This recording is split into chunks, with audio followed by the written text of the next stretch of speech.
What we like to do every night after the conference is to give you some hope, because a lot of the information here is like, oh my gosh, what's happening? I don't know what's going on. Can I manage? That type of thing. And so what we'd like to do is close with a neuroblastoma survivor, a long-term survivor. And we have a gentleman here who's from the Chicago area. And I don't think you were in treatment when we were. I think you were after us. So I asked Avi to come and talk to the group about his experience, what he remembers, what he doesn't remember, and what he's doing now, and just to kind of go over what life has been like for him with neuroblastoma. And I'd like to welcome Avi Asher.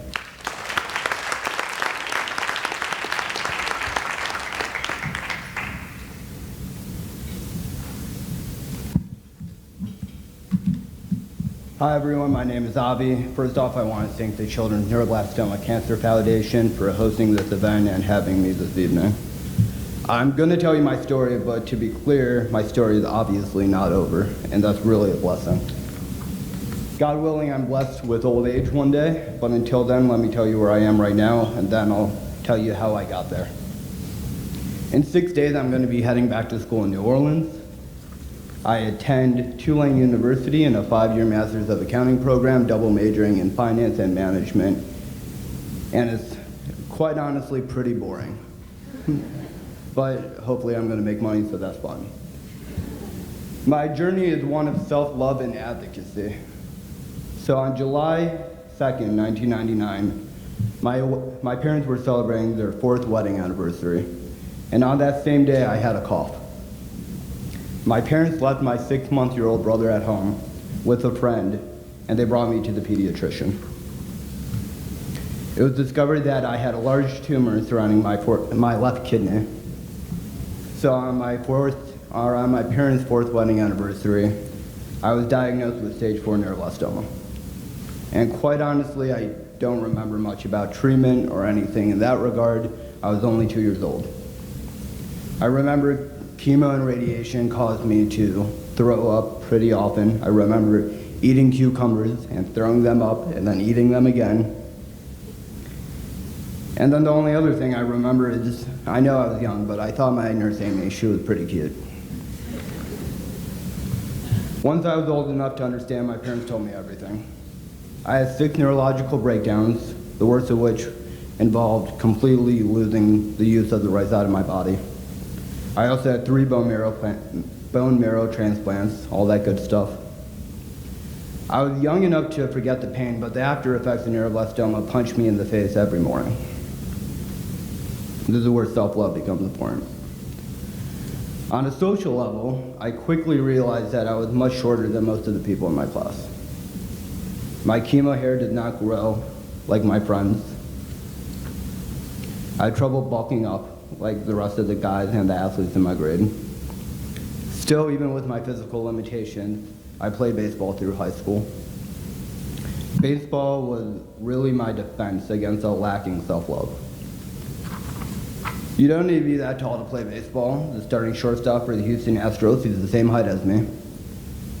And I developed off-speed pitches to compensate for my lacking strength.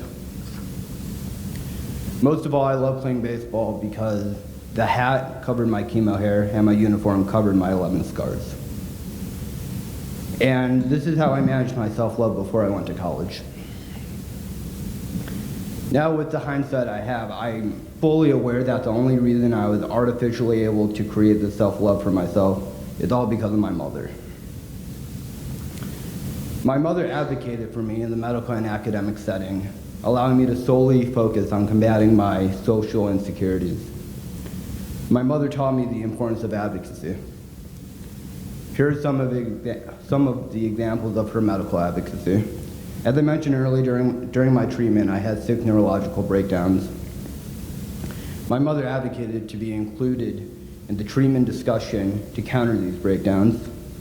Not only that, even recently, my primary care physician attempted to prescribe me an ototoxic medication, which would unknowingly further damage my hearing loss. My mother's research and involvement in my medical plan prevented this mistake. I'm very involved with the pediatric cancer community, and because of this involvement, I've noticed a stigma related to questioning medical professionals. I want to be clear that questioning your physician is not a form of disrespect, but is simply caring and being involved in your child's life. Without my mother's advocacy in the medical setting, there's no chance I'd be here today. Advocacy also played a large role in my academic success. I attended small private schools until I went to college, and these schools had no experience with anything outside the mainstream.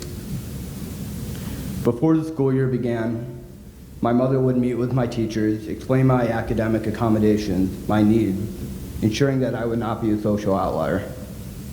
Because of my mother, I was provided an assisted listening device through middle school to compensate for my chemo-induced hearing loss.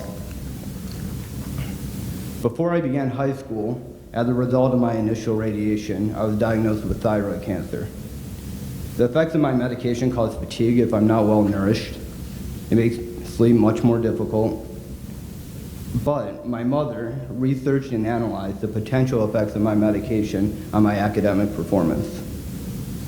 Her advocacy allowed me to receive extra time accommodations on all exams, including standardized testing. Because of my mother, I was the first student in private school to receive Chicago Public School services. Now, as a two-time cancer survivor, I was successful in middle school and high school and received an academic scholarship to Tulane University.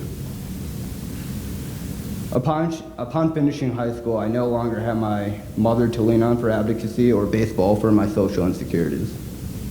The burden of advocacy and self-love falls on me now.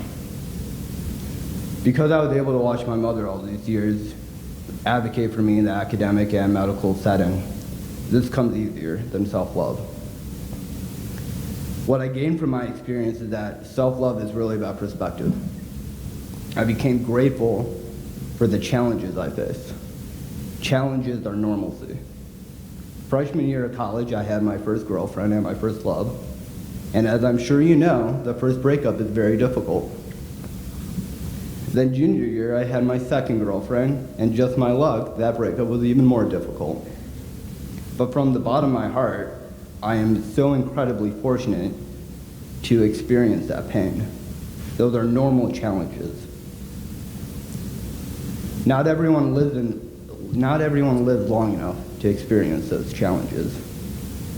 I am blessed because I know that if I were diagnosed 10 years earlier than I was, medical technology would not have advanced enough to save me. Advocacy and teaching self-love are the key to the children's success, cancer or no cancer. There's one last thing I want to touch on. A little earlier, I mentioned that when I was diagnosed, my parents had to leave my little brother with a friend. Because of my medical history, friends and family often give me more attention than my brother. I used to think that I'm the survivor.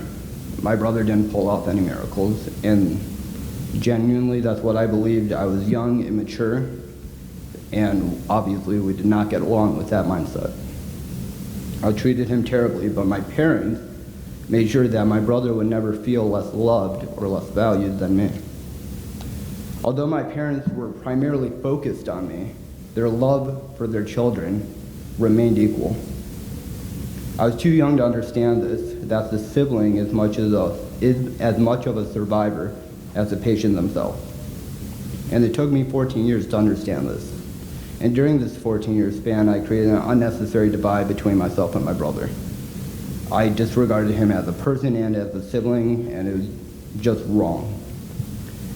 Finally, I realized that my brother survived too. I realized my immaturity and my selfishness. I finally woke up, and I'm so grateful that my brother welcomed me back with open arms. Since my awakening, he remained my best friend. We go to music festivals together. We played baseball together. Normalcy. I love him dearly, and it's my sincere hope that siblings do not feel like an outsider during this hectic time.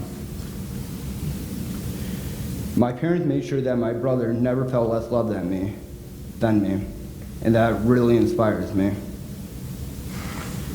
The next step in my journey is graduating in May, If there's anyone out there, I'm looking to get a job in New York. I'll do finance or accounting, whatever it takes to be in New York. But on a more serious note, I owe all my success to my family. The ability to advocate, love, and fight is all you need. With those characteristics, you don't just survive cancer, you conquer it. Thank you guys so much.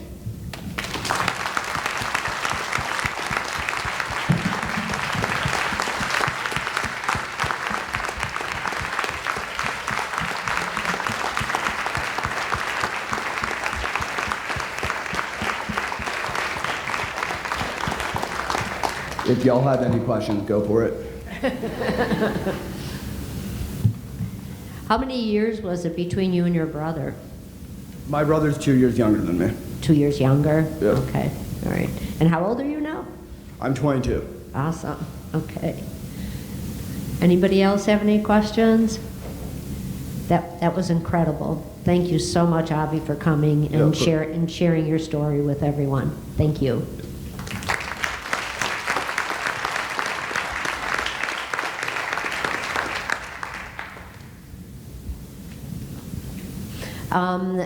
At around 6:15, we're going to have dinner. We have dancing, a DJ, we have a reptile show.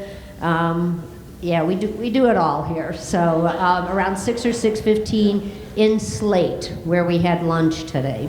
So we're going to try to have the kids eat early. So if you can get them there early, because we don't, if they do decide they want to touch the reptiles, lizards, or whatever, they've eaten already, they've washed their hands and everything. So we want to keep them clean and not get them sick.